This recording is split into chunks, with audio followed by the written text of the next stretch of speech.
Ya, oke. Iya. Tiga hal itu Pak Nabil.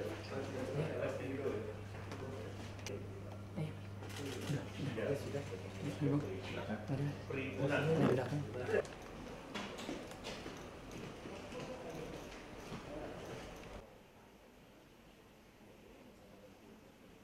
Ya, pertama-tama tadi barusan menghadap Pak Menko Perekonomian, Pak Erlangga Hartarto, dan ini melanjutkan juga istilahnya safari dengan mitra kerja, karena Kadin itu berdasarkan undang-undang kan mitra strategis pemerintah.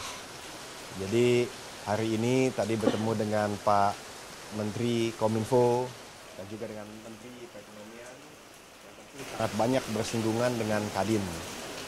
Tadi berdiskusi untuk program dalam negeri, bagaimana kita bisa memastikan segala macam program yang telah baik dilakukan di era Pak Jokowi dapat diteruskan, bahkan diperbaiki di era Pak Prabowo.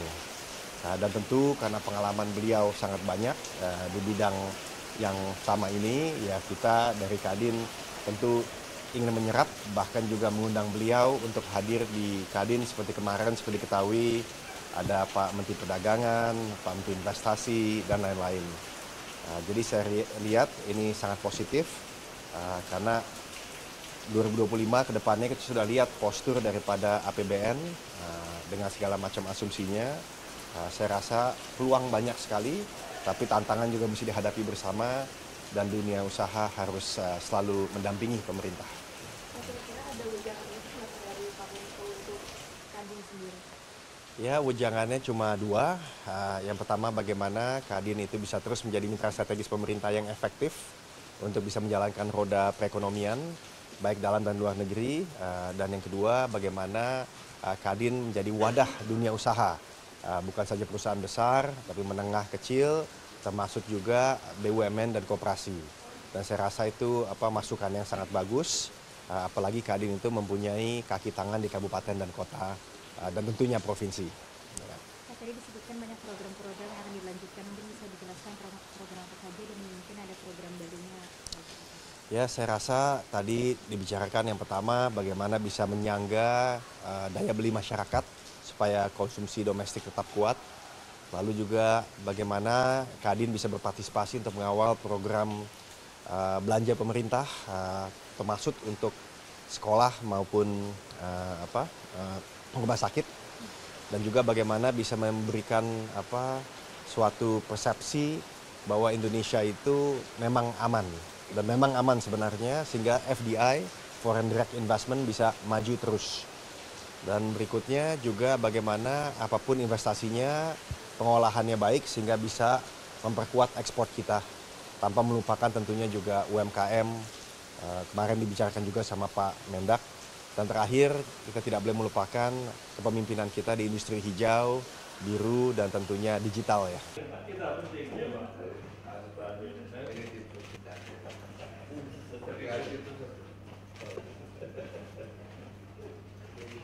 Alhamdulillah.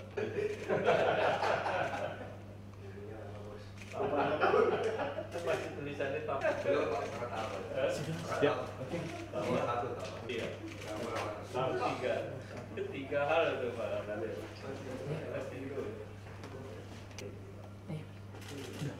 Sudah. Perhimpunan.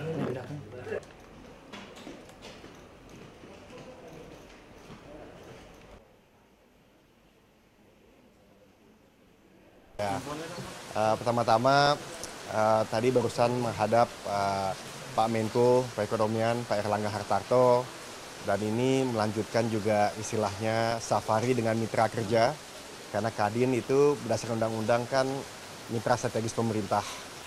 Jadi hari ini tadi bertemu dengan Pak Menteri Kominfo dan juga dengan Menteri Perekonomian yang tentu sangat banyak bersinggungan dengan Kadin. Tadi berdiskusi untuk program dalam negeri, bagaimana kita bisa memastikan segala macam program yang telah baik dilakukan di era Pak Jokowi dapat diteruskan, bahkan diperbaiki di era Pak Prabowo. Dan tentu karena pengalaman beliau sangat banyak di bidang yang sama ini, ya kita dari Kadin tentu ingin menyerap, bahkan juga mengundang beliau untuk hadir di Kadin seperti kemarin, seperti diketahui ada Pak Menteri Perdagangan, Pak Menteri Investasi, dan lain-lain. Jadi saya lihat ini sangat positif karena 2025 ke depannya kita sudah lihat postur daripada APBN dengan segala macam asumsinya. Saya rasa peluang banyak sekali, tapi tantangan juga mesti dihadapi bersama dan dunia usaha harus selalu mendampingi pemerintah. Kira-kira ada wejangan dari Pak Menko untuk Kadin sendiri? Ya, wejangannya cuma dua. Yang pertama bagaimana Kadin itu bisa terus menjadi mitra strategis pemerintah yang efektif untuk bisa menjalankan roda perekonomian, baik dalam dan luar negeri. Dan yang kedua bagaimana Kadin menjadi wadah dunia usaha. Bukan saja perusahaan besar, tapi menengah kecil, termasuk juga BUMN dan koperasi.